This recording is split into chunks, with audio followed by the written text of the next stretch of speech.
Kita mulai dari IHSG dulu seperti biasa. Kita start dari IHSG dulu seperti biasa, teman-teman.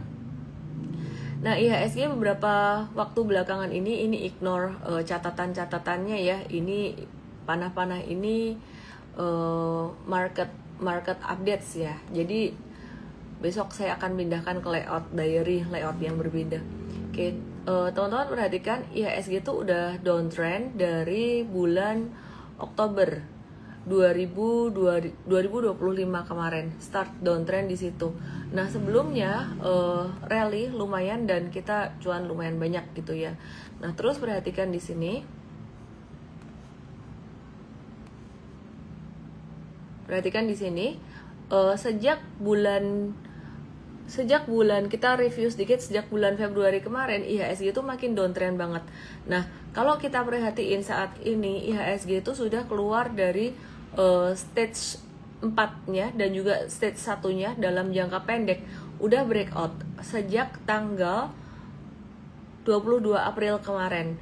Nah, jadi yang menjadi sentimen negatif dulunya dari dalam negeri juga cara pemerintah berkomunikasi yang agak kurang pro market, tapi belakangan Donald Trump, terus sekarang sudah mulai membaik. Apa yang membuat IHSG membaik nih? Kondisi global yang sudah oke, dan juga dari dalam negeri komunikasi pemerintah sudah mulai membaik juga, dan Danantara sepertinya juga sudah mulai ada beberapa hal positif yang kita bisa lihat dari situ ya. Jadi nanti kita akan bahas sedikit juga tentang Danantara ya.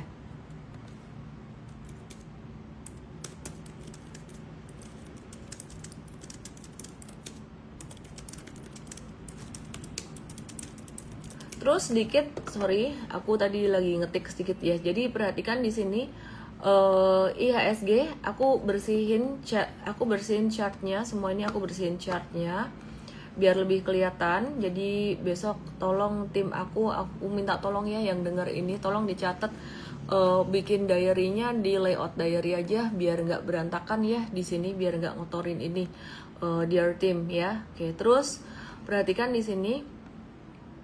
Perhatikan di sini IHSG berpotensi naik dikit lagi nih sampai ke level 6.800. Di 68 nih ada resistance kuat, double resistance dari downtrend line di sini sama dari MA ya. MA di sini ya, MA 100 di sini. Oke. Nah, perhatikan ini udah upside-nya tinggal dikit doang. Nah, beberapa hari yang lalu IHSG itu naiknya didorong dengan saham-saham dari sektor perbankan besar. Terus hari ini perbankan besar seperti contohnya BBRI dan BBCA ini masih sedikit bertumbuh, masih sedikit naik, tapi volume transaksinya kecil. Buat yang investing sih sebenarnya ini masih murah valuasinya. Cuman kalau buat yang trading ini agak nanggung. Jadi tadi ada yang nanya kalau big banks udah boleh buat trading belum? Kita belakangan ini tradingnya buat banking bukan di big banks. Jadi pada saham-saham digital. Dan M-Trade ngehold untuk jangka menengah sekarang ini buat saham BBTN dan BBYB. Let me check.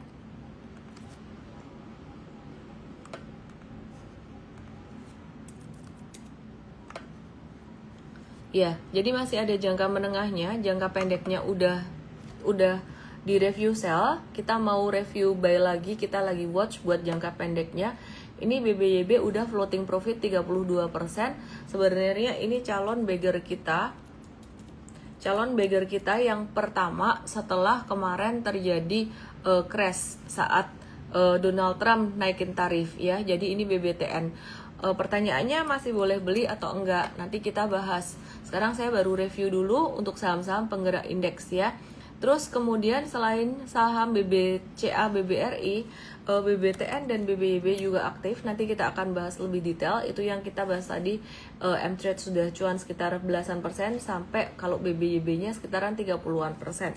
Ya, terus kemudian selain itu ada beberapa saham yang juga aktif seperti contohnya ada saham LSIP dan juga saham MBMA. Ya, jadi LSIP di sini udah mulai naik juga. Apakah LSIP akan bisa menyusul TAPG? Jadi di sektor CPO yang gerakannya paling lambat itu AALI, yang agak cepat sedikit tuh LSIP, yang paling cepat TAPG. Jadi kalau TAPG itu buat trading cepat banget, kira-kira kayak gitu. Ntar kita akan bahas lebih detail Terus kemudian MBMA ini juga ada bentuk inverse head and shoulders yang mulai menunjukkan tanda-tanda dia udah mulai potensi naik atau potensi berbalik arah dari tren turunnya. Jadi sempat tren turun panjang juga buat MBMA ini, sekarang trennya sudah mulai membaik dan mulai ada tanda akumulasi kelihatan dari volume di sini. Oke, jadi aku mau review secara garis besar, terus kemudian saham-saham Papa PP semuanya membentuk pattern inverse bullish reversal. Jadi ada cuan yang membentuk pattern inverse head and shoulders, kemudian ada brand yang membentuk pattern inverse head and shoulders juga, dan kita tadi lagi ngetes dikit ya untuk brand ini. Jadi biasanya kalau ada saham dari sektor ini dia bergerak, dari grup ini bergerak, seperti contohnya Petro bergerak, teman-temannya biasanya akan ikut jalan juga ya. Nah hari ini Petro dia yang geraknya juga lumayan cepat hari ini sampai 18%. Jadi saham-saham dari grup ini memang gerakannya cenderung aktif ya. Jadi maksudnya tuh kalau naiknya cepat, turunnya juga cepat. Seperti contohnya pada tanggal 7 Februari yang lalu itu juga turunnya signifikan cepat. Nah jadi kalau untuk Petro ini mungkin lebih ke trading jangka pendek aja. Misalkan ada yang nanya masih boleh masuk atau enggak, kalau belum masuk mungkin lebih ngelirik ke saham yang lain seperti brand atau cuan yang belum mungkin yang masih di awal-awal dari breakout pattern bullish reversalnya. Sekali lagi disclaimer teman-teman semuanya, analisis untuk saham-saham grup ini kita lakukan murni berdasarkan analisis teknikal, jadi tidak ada analisis yang aneh-aneh atau tidak ada ya pesan-pesan sponsor. Oke ya, jadi kalau Petro sendiri sebenarnya tadi pagi kita juga mau review buy, tapi Petronya naiknya kok udah lumayan cepat, jadi kita alasannya kenapa kita masuk ke review ke brand karena sama patternnya inverse head and shoulders di sini. Jadi ini ngetes aja dengan wording resiko yang sangat besar. Sebenarnya kira-kira seperti itu untuk pemula. Kemudian cuan juga sama. Sebenarnya dari sini untuk saham cuan kita perhatikan patternnya inverse head and shoulders, tapi kita ngelihat dia lebih sideways daripada brand dan juga lebih sideways daripada Petro. Jadi tadi kita ngetes atau nitip sendalnya di brand aja. Dan kemudian mari kita lihat sekarang saham MTech yang juga sempat bergerak aktif beberapa hari yang lalu. Ini saya baru review sebentar. Nanti kita akan bahas lebih details untuk saham-saham yang juga potensi bergerak aktif nantinya. Nah, perhatikan di sini ini MTech last Friday ini gerakannya lumayan aktif dan hari ini juga lumayan tinggi. Nah, SCMA di sini aku lumayan cepat ya bahasnya ya, atau aku bahas langsung aja ya. SCMA ini ada yang menarik dari SCMA. Jadi aku biasanya bahas sentimen global dulu, kemudian aku bahas saham. Sekarang hari ini kebalik, aku bahas saham dulu buat abis itu bahas sentimen global. Kali ini aku kasih bonus buat teman-teman yang rajin yang ngikutin di awal ya. Oke, biasanya bonusnya buat yang ngikutin sampai akhir. Nanti yang ngikutin sampai akhir juga ada bonusnya pastinya. Nah, SCMA ini dia bagi dividen lumayan gede, Rp18 per lembar sahamnya dibandingkan dengan harga sahamnya. Ini dividen yieldnya sekitar 8,8%. Nah, ada yang menarik dari SCMA atau Surya Citra Media ini. Total dividen dibagikan untuk tahun buku 2024 ini mencapai sekitar 1,7 triliun. Come date dividennya 28 April 2025 di pasar reguler dan pasar negosiasi. Hati-hati, dia nanti bakalan bisa jatuh setelah tanggal 28 April. Jadi 28 April itu hari Senin, 29 April itu Selasa SCMA bisa jatuh. Itu alasannya kenapa kita kemarin hari Jumat nggak review buy SCMA instead of kita pilih MTech. Masih ada kaitannya ya. Nah, jadi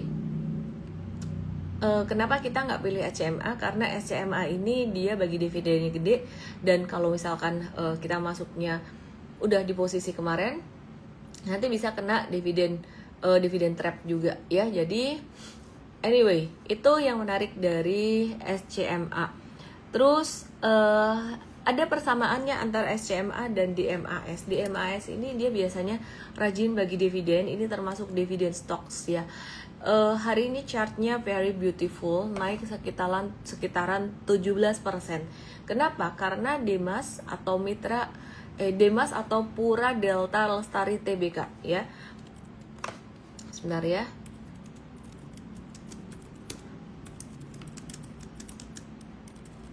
Demas atau Pura Delta Lestari Tbk ini dia bagi dividen per saham 29 per lembar saham, sedangkan harga sahamnya sekitaran Rp178, openingnya tadi di harga Rp152. Nah, kenapa M-Trade tidak masuk padahal naiknya sangat tinggi sekali? Teman-teman, sebenarnya kalau kalian trading, kalian masuk di opening, jual di sore hari atau jual di besoknya. Intinya jangan sampai pas come date deh ya. Jangan sampai lewatin come date. Kenapa? Karena dividen yieldnya 16,3% dan kalau teman-teman yang mau dapetin dividen itu lebih ke dividen investing ya. Jadi kita nggak ngejar dividennya buat Demas ini. Sebentar ya.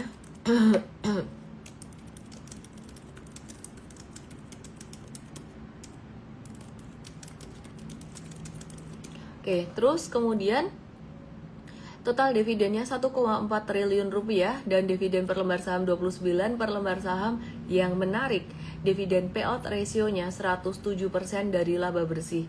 Berarti Demas ini ngebagiin lebih dari 100% laba bersih mereka buat dividen. Nah, terus kemudian SCMA itu juga menarik. Dia itu ngebagiin 230%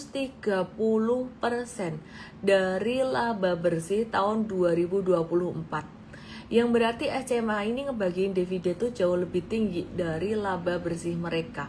Nah, dampaknya tuh apa sih? Kok bisa perusahaan ngebagiin dividen lebih besar dari laba bersih tahun 2024 kemarin?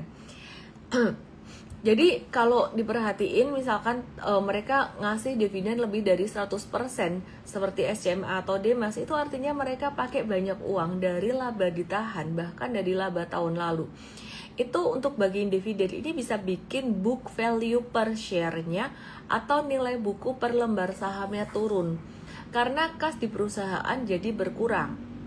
Nah, jadi misalnya SCMA bagi dividen 230% dari laba bersih, berarti 130% dari situ ya, dari itu diambil dari laba ditahan. Nah, akibatnya book value saham bisa turun jadi 98 per lembar saham dari sebelumnya 101 per lembar saham. Nah, walaupun book value-nya turun, harga saham bisa naik karena investor pada seneng beli sahamnya setelah dividen diumumkan ya. Jadi price to book value-nya mungkin bisa naik sedikit karena ada kenaikan harga saham. Nah, tapi ada risiko kalau book value turun tapi gak ada alasan yang jelas atau gak ada rencana perbaikan, maka ini bisa jadi tanda masalah buat perusahaan. Kenaikan PBV tidak selalu bagus kalau tidak diiringi dengan pertumbuhan laba yang sehat. Nah, resiko ini bisa bikin harga saham jadi turun jauh, seperti yang terjadi pada saham LPPF yang dulu jatuh dari 5 ribuan jadi 1.300-an per lembar saham. Ya, jadi intinya sih membagikan dividen lebih dari laba perusahaan itu sebenarnya aku juga agak-agak bertanya-tanya, karena perusahaan kalau pengen berkembang itu biasanya mereka mungkin tidak bagi dividen atau bagi dividennya agak-agak kecil. Contoh kayak BCA bagi dividennya tidak sebesar perusahaan perbankan yang lainnya, tapi perusahaannya ya terus berkembang, terbukti dengan pertumbuhan labanya itu ya dia konsisten, perkembangan teknologinya juga lebih sustainable gitu loh. Tapi kalau perusahaan ada ngebagiin dividen 100%, aku sendiri sebenarnya sudah bertanya-tanya kalau 100% tuh ngambil dari semua laba. Nggak adakah duit yang dipakai untuk pengembangan perusahaan? Nah, saya kalau dari sisi business person atau dari pebisnis kayak Warren Buffett gitu ya, mau akuisisi bisnis, aku akan mikir perusahaan ini ke depan, aku mau perusahaan ini berkembang gitu. Nah, apalagi kalau bagiin dividen ngambil dari laba ditahan, itu that's another reason. Jadi dividen investing bukan sekedar dividen yang dibagiin tinggi aja. Jadi mesti mikir perusahaan ini tuh sustainability-nya ke depan bagaimana. Just my 2 cents. Mungkin ada yang berbeda pendapat, silakan. Oke ya. Nah, terus sekarang kita mau nge-review buat saham BBNI. Buat saham BBNI, nanti aku juga akan bahas PESAP juga ya. Jadi aku mau review BBNI gimana kabarnya. Jadi aku balik dulu, hari ini aku bahas saham-saham dulu, baru kemudian aku akan bahas tentang Amerika versus China, biar kalian gak bosen. Aku bolak-balik ya, jadi flow-nya. Oke, BBNI first quarter 2025 itu pendapatan bunga bersih atau NII-nya tuh naik dikit 4,7% secara tahunan. Mohon maaf ya, saya belum bisa baca komen-komen yang ada di YT, yang ada di TokTok ya. Ada beberapa poin yang aku harus sampaikan dulu. Ya, jadi pendapatan bunga bersihnya dari BBNI ini naik dikit 4,7% secara tahunan, tapi turun 10,9% secara kuartalan. Karena bunga masuk cuma naik dikit sekitaran 5,3% kenaikannya, sementara bunga keluar atau biaya dananya tuh lebih gede, 6,1%-an gitu. Nah, terus kemudian untuk laba bersihnya naik 1% aja secara tahunan, dan itu sebenarnya normal di tengah kondisi perekonomian yang sedang agak melambat seperti ini. Kemudian NIM atau margin bunga bersihnya tuh turun ke 3,9%-an. Kredit tumbuh 10,1% secara tahun, itu bagus. NPL atau kredit macetnya stabil di 2%.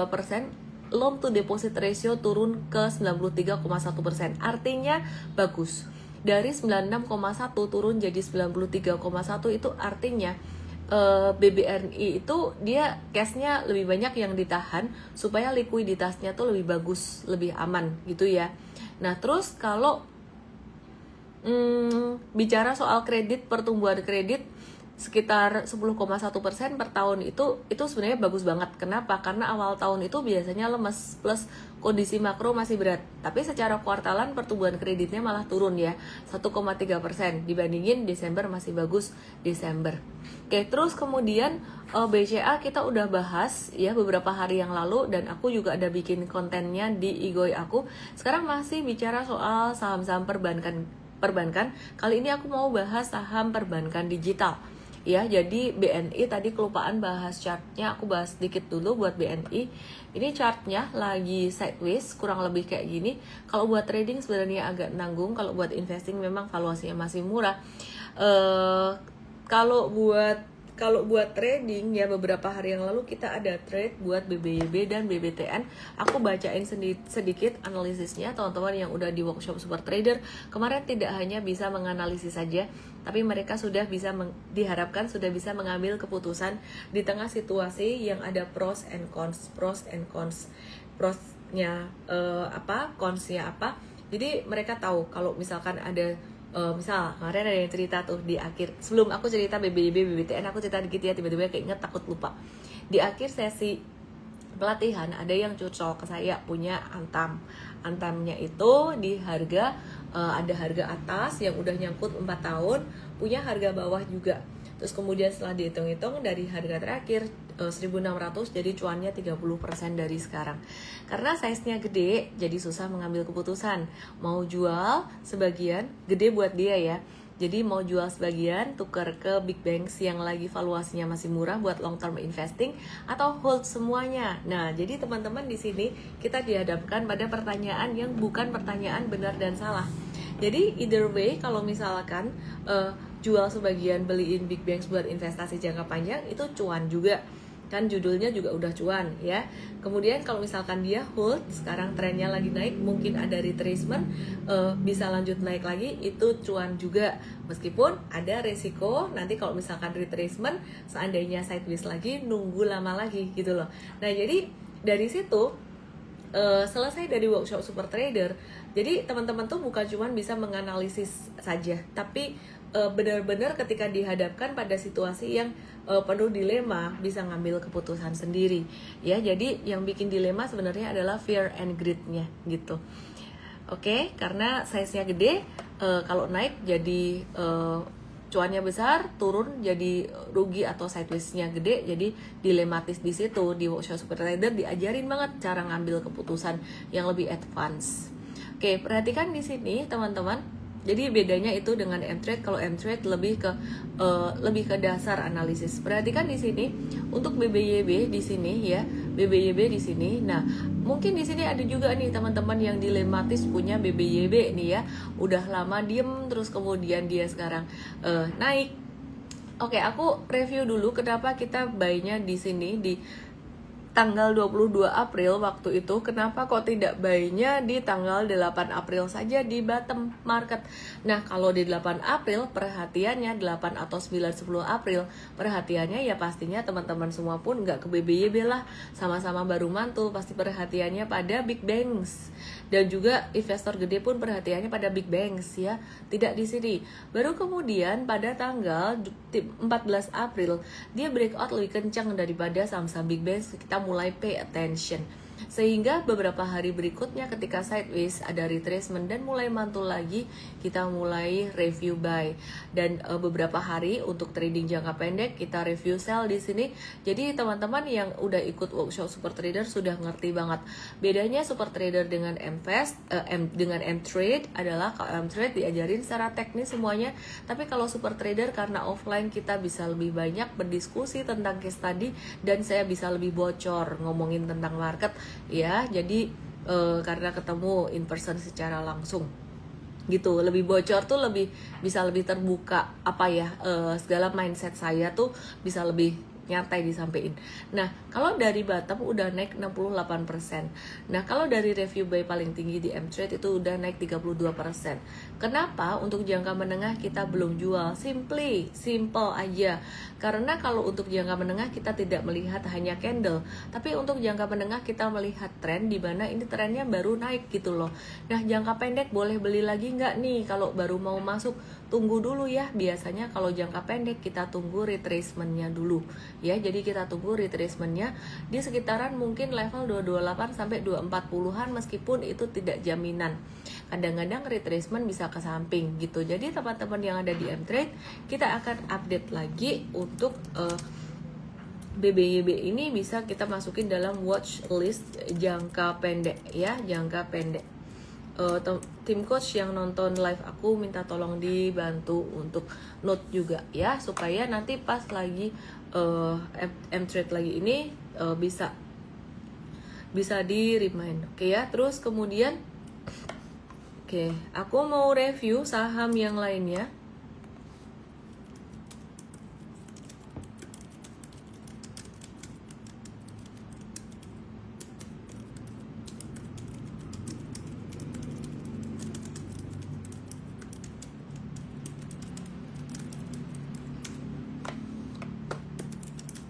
Oke ya, sebentar ya. Aku mau review yang lainnya. BBTN. Oke, BBTN ini patternnya juga mirip. Nah, BBTN ini adalah saham yang tertinggal waktu itu. Ketika banking sudah pada mulai naik, dia nggak naik-naik sendiri. Aku ngelihatnya pun juga lambat banget sih ini gitu ya. Karena sama-sama buat investasi jangka panjang, kadang-kadang kita juga compare nih, tapi balik lagi ke fundamentalnya. Nah, aku suka dengan BBTN ini. Secara valuasi sekarang sudah tidak semurah, pastinya tidak semurah di awal April yang lalu gitu.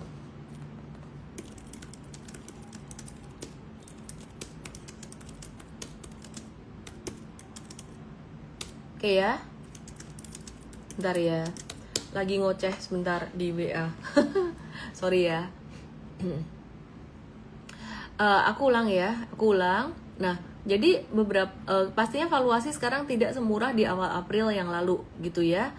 Nah, jadi teman-teman, aku mau kasih sedikit analisis. Ini teman-teman yang ada di M-Trade dan workshop Super Trader pastinya sudah ngerti. Kalau workshop Super Trader tuh benar-benar saya ajak mikir banget, saya ajak untuk case study. Sedangkan kalau yang di M-Trade di sini, ini saya teman-teman udah ngerti tentang analisisnya. Kalau di workshop Super Trader udah bisa mikir situasi kalian sendiri gimana. Nah, ini ada pattern double bottom yang udah breakout. Ini anak tangga 1, anak tangga kedua. Nah, kalau ngelihat kondisi kayak gini, BBTN candlenya bullish Maruboso seperti ini masih bisa lanjut menguat lagi. Terus pertanyaannya kapan boleh buy? Tetap sih sama sih, aku kalau kondisinya market yang di tengah kondisi bearish besar, aku tetap lebih suka belinya itu sebenarnya dengan strategi buy on retracement atau buy on weakness. Sorry, I'm getting distracted with this garis. Aku mau hapus yang satu ini kok nggak bisa.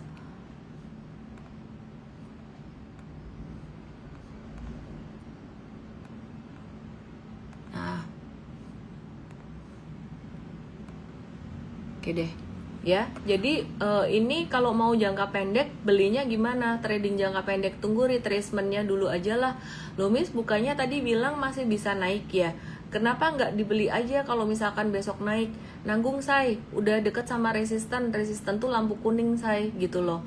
Jadi bukan lampu merah, bisa jadi breakout, tetap breakout. Tapi kalau udah kena deket-deket resistance ini lampu kuning. Lampu kuning tuh ada potensi dia akan kemungkinan untuk berhenti sejenak.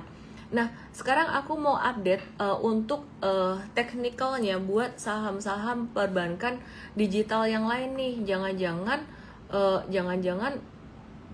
Jangan-jangan saham-saham digital lain juga bakalan nyusul ya, bakalan nyusul BBYB dan juga BBTN. Kabarnya gimana?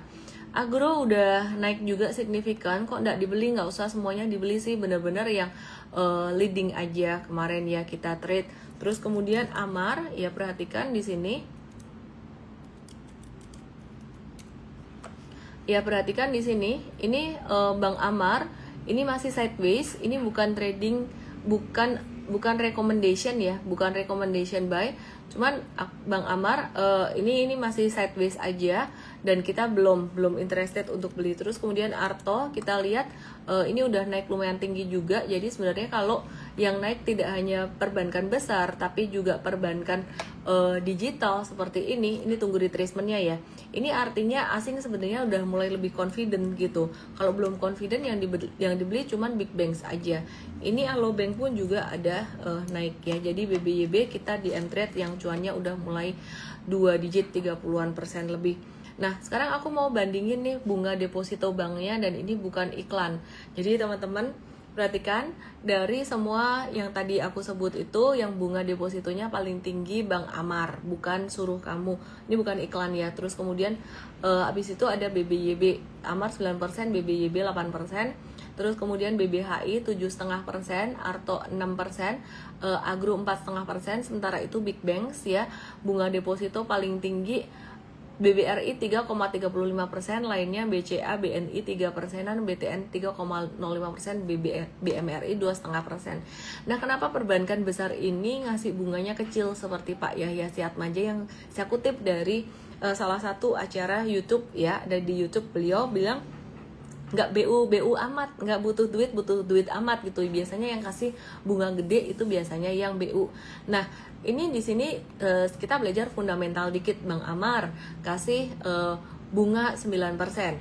Kita lihat loan to deposit ratio-nya berapa. Loan to deposit ratio itu menunjukkan tingkat likuiditas sebuah perbankan. Jadi dia punya duit berapa banyak gitu ya, punya cash kira-kira duitnya berapa banyak gitu loh. Nah, Bang Amar ini menariknya dia punya loan to deposit ratio 267,7%, dimana LDR yang bagus itu justru yang agak rendah yang bagus. Jadi kalau LDR 267,7% itu sangat tinggi sekali gitu.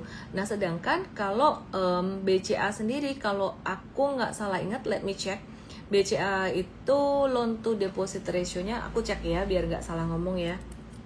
Seingat aku sekitaran 80%-an. Jadi bisa di-compare dari 200-an persen Amar, terus kemudian BCA tuh sekitaran, kami cek ya, 80-an persen. Sambil nunggu update BCA, aku mau kasih update dulu untuk yang bank lainnya. Misalnya Bank Agro ini, Bank Agro itu Bank Raya Indonesia. Itu loan to deposit ratio-nya 87,6%. Itu oke. BBNI aja tadi loan to deposit ratio-nya sekitaran 93, berapa ya tadi? Let me check ya. 93,1%-an. BNI loan to deposit ratio-nya juga tinggi. Jadi secara likuiditas BCA lebih bagus gitu. Nah, ini loan to deposit ratio Bank Sentral Asia itu tercatat di angka, let me check ya,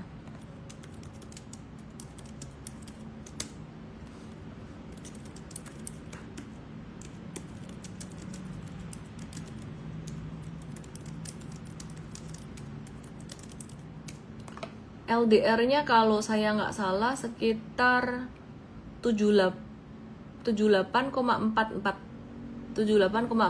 di akhir Desember 2024.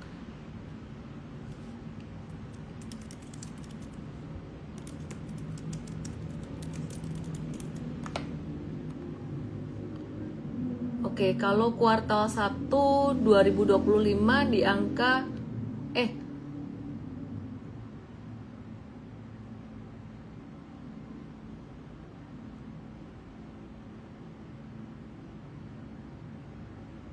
kuartal 1 2025 LDR BCA 80,6% hingga akhir Februari 2025 meningkat dari 73%. Ya, angkanya masih oke ya.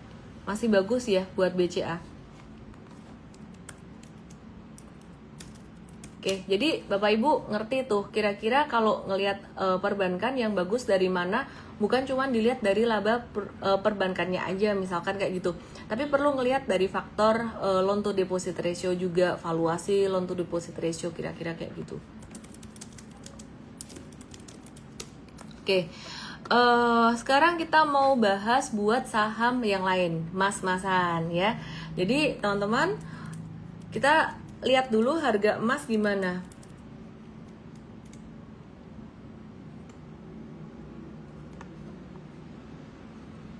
Oke, harga emas koreksi turun ya, koreksi normal di sini. Harga emas turun koreksi normal sekitaran level di 3.200 ya, level 3.200 di sini supportnya ya. Jadi 3290 hari ini supportnya sekitaran 3.200. Terus ini aku coba remove dulu beberapa gambar yang ada di TokTok yang di YT ke Igoi aku ya, @ellenmei_official biar bisa lihat chartnya. Igoi aku di @ellenmei_official supaya teman-teman bisa lihat chartnya di sini.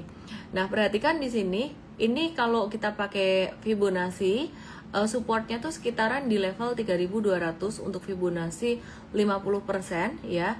Aku mau gambar ulang Fibonacci-nya biar dia kelihatan di 30% juga nih. Nah, nggak tahu kenapa tadi Fibunya 38 nggak kelihatan. Nah, kalau diperhatikan saat ini harga emas itu udah retrace sekitaran Fibo 38,2% ya. Jadi 38,2% di sini. Terus kemudian 50-nya di 3.200. Nah, ini support-support yang sebenarnya kita bisa watch sih kalau misalkan mau trading XAU. Terus kemudian kalau misalkan mau ekstrim nunggu retracementnya ekstrim di angka sekitaran 3140, tapi kemungkinannya kecil. Disclaimer teman-teman semuanya. Sekarang aku mau bahas untuk emas buat rupiah ya, secara rupiah. Nah, perhatikan di sini tadi kalau emas gold spot, sekarang kita perhatikan emas secara rupiah gimana. Harga emas secara rupiah ini turun normal, ada retracement, bisa turun sampai level berapa? Bisa turun sampai level kemungkinan bisa sampai ke sampai di sini nih, sama kayak teman-teman tadi lihat gambar dari ini ya, dari USD-nya ya. Ini kayaknya angkanya agak-agak XAU-nya agak nggak cocok sama angka di market, tapi istilahnya teman-teman kalau lihat gambarnya kurang lebih tahulah sekarang kemungkinan masih ada diskon dikit gitu ya. Besok saya cariin chartnya yang lebih pakai rupiahnya itu yang lebih ini ya, lebih jelas. Oke, sekarang kita mau lihat harga emas, harga saham emas Antam gimana kabarnya. Intinya saya mau ulang lagi, Antam itu naik bukan karena harga emas naik sejak awal Januari kemarin 2025, harga emas naik, dia nggak naik, tapi belakangan dia sudah mulai naik itu laggard banget gitu loh, jadi lambat banget gitu ya, jadi naiknya lambat banget. Nah, sebenarnya Antam ini secara fundamental laporan keuangannya bagus dan bakalan masih akan bagus karena harga emas tuh naik. Tapi ya beginilah saham emas, kadang-kadang gerakannya tuh tidak selalu relevan dengan harga emasnya karena dia di dalam sini sebenarnya bukan cuma emas doang.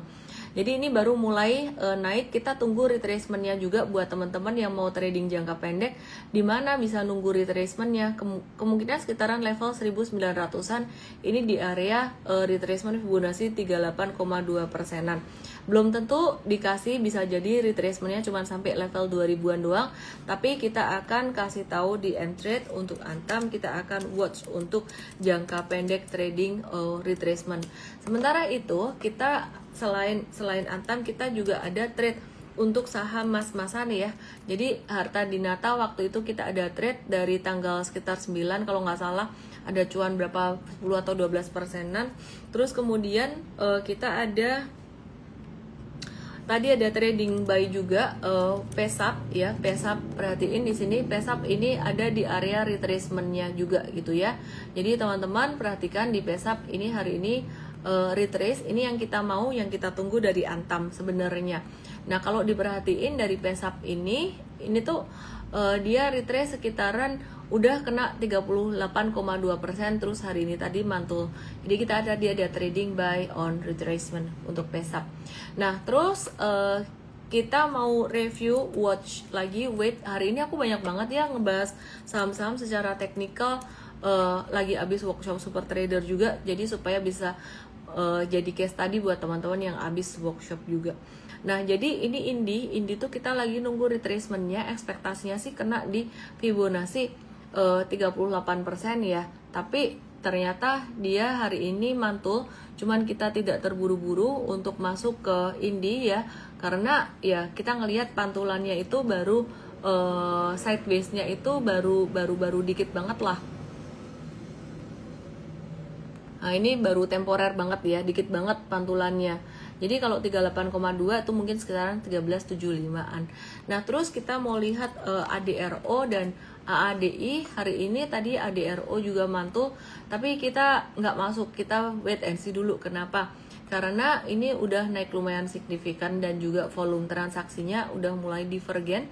Sementara itu kita ada di AADI, jadi kita tadi lebih memilih untuk nge-remind teman-teman yang ada di M-Trade untuk AADI. Teman-teman yang nggak ikut M-Trade jangan langsung ngikutin apa yang saya ngomong langsung di buy, karena ini bukan trading buy recommendation. Teman-teman agak rawan kalau trading tanpa bimbingan ya. Jadi di M-Trade itu kita tidak hanya kasih review buy and sell atau trading ideas, yang sebenarnya itu jadi fasilitas untuk screening stocks ya. Jadi kita berharap teman-teman yang di M-Trade bisa mengambil keputusan secara mandiri dari e-course yang kita udah kasih di M-Trade Academy. Kira-kira seperti itu. Oke, kemudian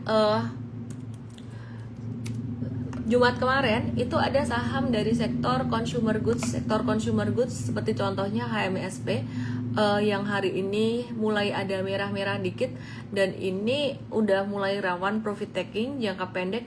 Sama buat saham yang lainnya kita juga lagi nunggu retracementnya buat HMSP ini. Terus kemudian Mayora Indah juga sempat rally, jadi aku melihat ini sebenarnya awal dari bull market ya. Jadi bull market born on pessimism. Tanggal 8 April adalah benar-benar bottom.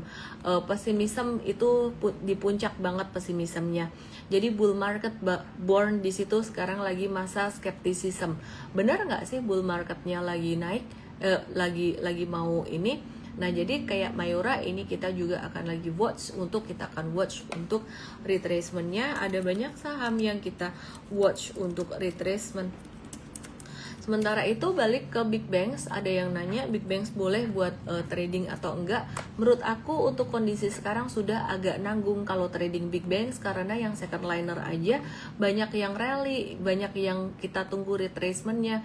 Jadi kalau Big Banks sekarang sebenarnya konteksnya lebih cocok buat investing karena gerakannya mulai agak-agak slow, melo-melo. Nah aku mau update tentang kondisi market global sekarang, bagaimana Amerika dan China ini udah mulai agak adem ya. Nah sebelumnya tuh kan mereka saling naikin tarif gila banget gitu kan ya. Untung loh kita lagi libur di Indonesia, jadi kalau enggak kita makin turun, atau mungkin justru malah untung kalau turun, jadi dapat saham makin diskon lagi. Oke, udah mulai akur. Jadi sebelumnya Donald Trump ngasih signal adanya penurunan yang signifikan dalam tarif 145% yang dikenakan pada barang-barang China, tapi tergantung dari tindakan China yang akan datang. Nah 2 hari setelahnya 25 April, China itu mempertimbangkan bakal ngebebasin tarif 125% untuk beberapa produk Amerika di sektor IT, kesehatan dan penerbangan. Tapi ini juga buat kepentingan China sendiri sih sebenarnya. Aku kalau ngelihat China itu sebenarnya lebih pakai akal sehat gitu dibandingkan Amerika yang Donald Trump mungkin pakai asal gertak aja untuk membuat satu bargaining power yang tinggi. Mungkin ilmunya dia kali ya, kan dia sampai bikin buku tentang negosiasi yang di TokTok, yang di YT ke Igoy aku @elemen_official. Kadang-kadang aku share chart di situ ya, jadi bisa lihat secara visual. Nah, kenapa China ini ngebebasin tarif 125% untuk beberapa produk Amerika, terutama dari sektor IT? Karena sektor tech China itu sangat bergantung pada pasukan semikonduktor dari luar, terutama dari Amerika, terutama dari Nvidia. Sebenarnya mereka saling membutuhkan. Sektor teknologi Amerika sangat membutuhkan rare earth dari China. Dan China ini memang lihai banget, mereka yang produksi. Sebenarnya rare earth ini bukan langka, tapi cara memprosesnya yang susah. Jadi China aja yang punya, kira-kira China yang banyak produksinya gitu loh. Jadi kalau dicari dari negara lain ya susah. Nah, makanya dengan mengecualikan tarif semikonduktor ini justru menguntungkan China. Karena China bisa memastikan pasokan yang lebih lancar buat industri teknologi dalam negeri yang berkembang pesat. Tanpa pasokan yang stabil, sektor teknologi China itu bisa terhambat mengingat mereka sangat bergantung pada chip dari Amerika.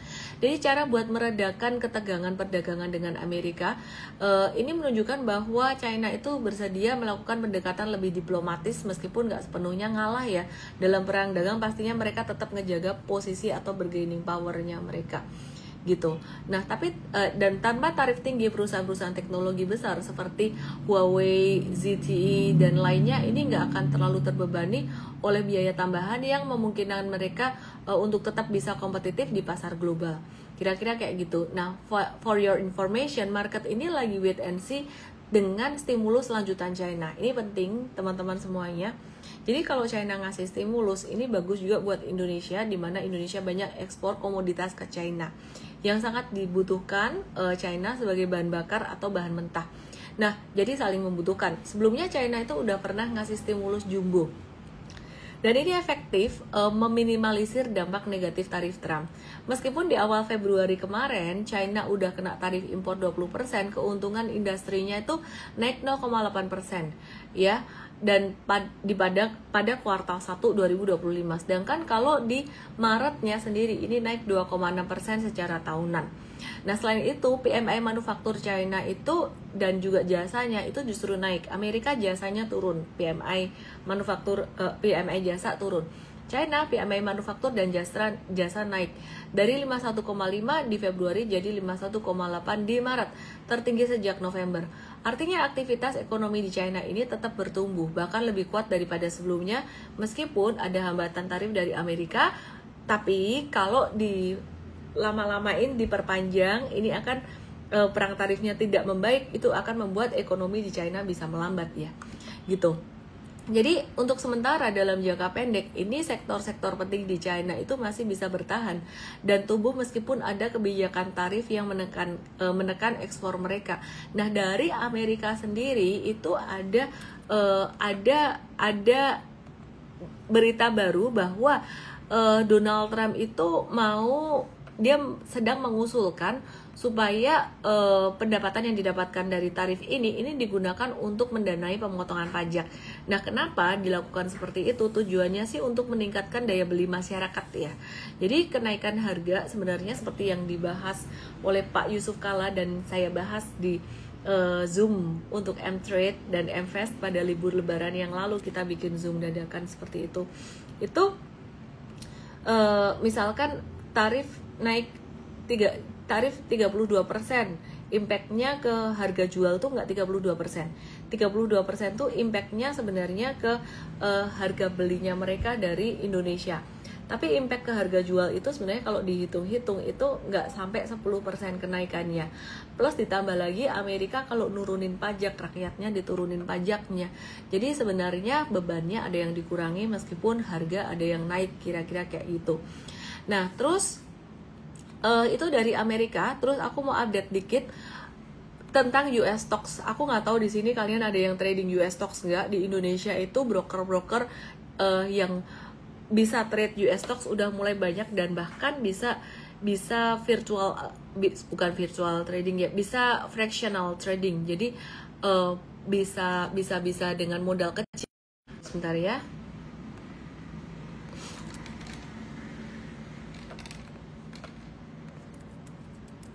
lagi lihat berita US stocks.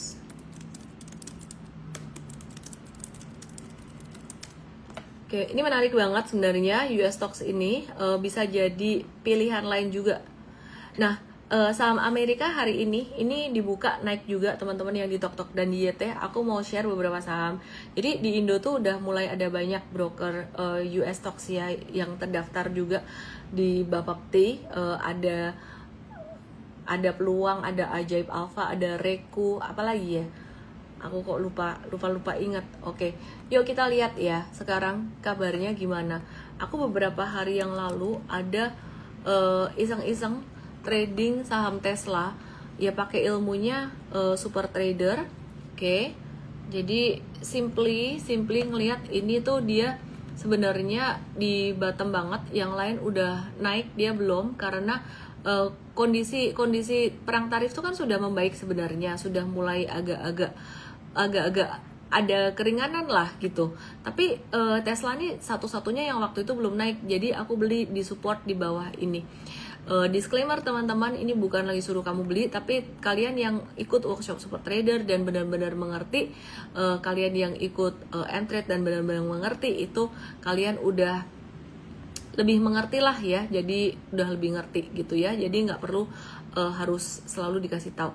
Nah ini dia ada kena area support waktu itu, ada buy on pantulan support dan kemudian mantul sampai di sini. Sekarang udah mulai rawan profit taking dalam jangka pendek, tapi aku belum mau jual sih personally. Aku lagi mau ngetes dulu aja karena aku dapatnya juga di harga bawah dan nggak banyak, belinya juga nggak banyak, buat iseng-iseng aja sih sebenarnya, buat aku fun-fun aja gitu. Jadi ini sementara aku belum jual dan aku mau lihat ya. Jadi bursa Amerika lagi naik banyak. Nah, ada banyak fundamentalnya bagus juga teman-teman yang di Tok, yang di JT. Aku lagi di Igoi, ada chartnya ya di sini. Jadi ini sangat terjangkau sekali sebenarnya buat teman-teman yang di Indonesia juga ya. Jadi bisa trading pakai fraction lot, itu nggak perlu harus beli satu lot. Kalau saham Indo masih harus satu lot gitu ya. Nah jadi kalau bisa beli $1 tuh berarti dengan modal Rp16.000 aja bisa berinvestasi di sini. Tapi tetap harus dipelajari karena dia kalau naik turun lebih kencang dari saham Indo juga. Nah perhatikan di sini, ini service now, ini aku udah ngecek fundamentally, dia juga menarik. Kapan-kapan kita akan bahas di webinar yang terpisah yang membahas tentang US stocks ya. Ini juga kemarin ada gap up, terus hari ini tadi juga ada beberapa saham lain di Amerika yang juga masih naik, seperti contohnya NIO ya, ini juga masih naik. Dan di Amerika tuh menariknya banyak ETF tuh kayak reksadana yang kamu bisa perjualbelikan secara cepat. Jadi kayak kamu beli jual saham. Biasa kalau beli jual reksadana kan butuh proses lama ya gitu, untuk jualnya masuk ke rekening butuh proses gitu loh. Tapi ini ETF tuh kayak kamu misalkan mau beli perusahaan teknologi di Amerika, nggak mau milih sahamnya satu-satu, mau beli ETF-nya aja. Nah itu bisa. Jadi sekumpulan saham US di situ. Oke, terus kemudian sedikit tentang kripto yang menarik, Bitcoin ya. Bitcoin ini gerakannya mirip banget dengan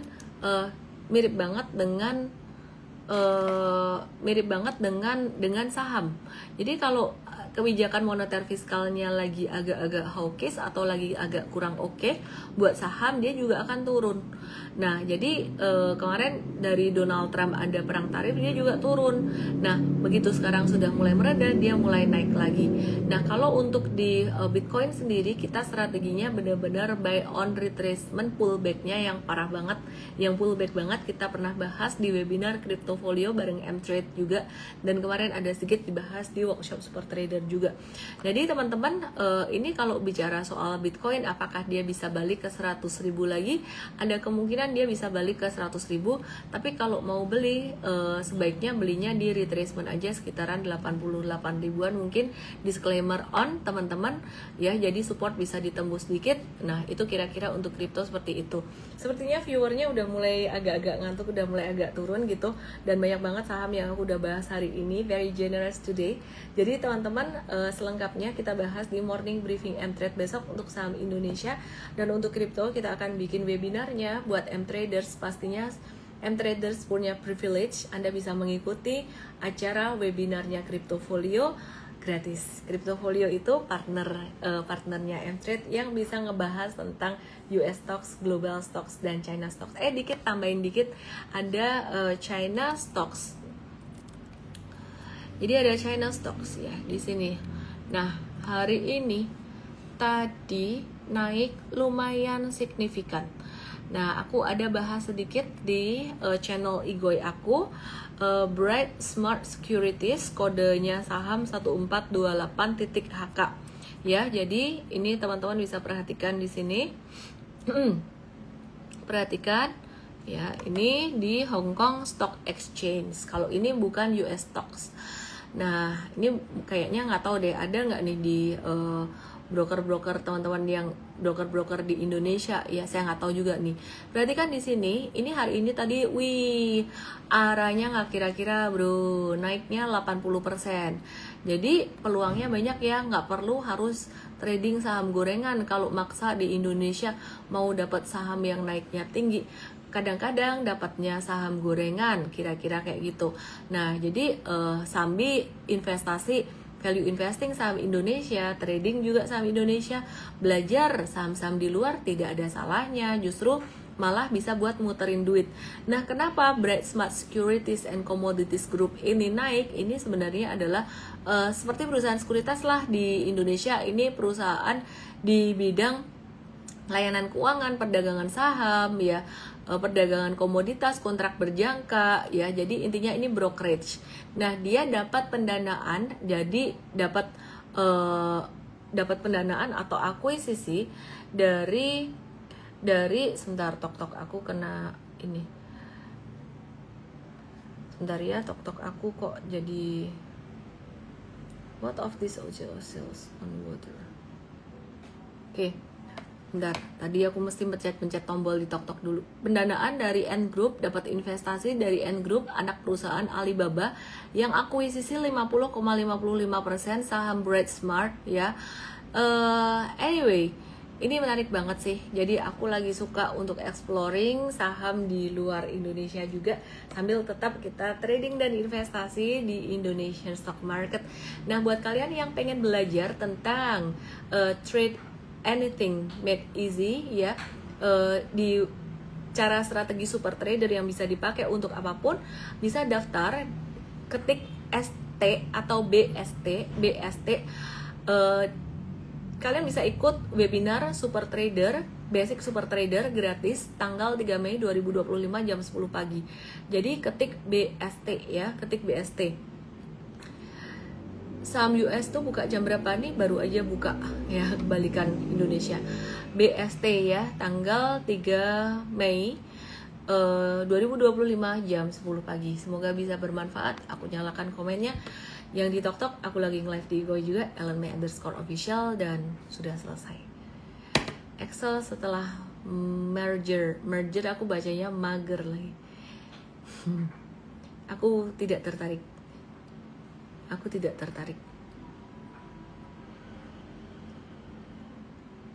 Johan Fu 88, makasih banyak. Miss Pani gimana? Ada perbaikan tren di Pani. Nanti kalau dia oke, kita mau tradingin juga. Kita lagi watch juga loh Pani on retracement. Banyak saham kita lagi watch on retracementnya. Aku hiring terus, aku hire coach terus.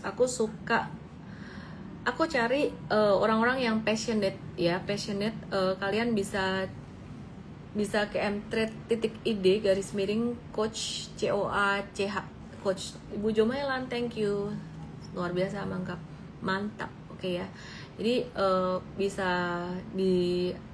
teman-teman bisa ke situ ya. Kalau misalkan ada yang mau ngelamar kerjaan as coach gitu, pantang live sebelum live berakhir. Thank you Verizons. Kalau gitu aku live dulu ya. Selamat malam semuanya. Thank you giftnya yang di TokTok. Terima kasih yang di YT juga dan semuanya. Recording up di YT jam 11 malam nanti. Good night.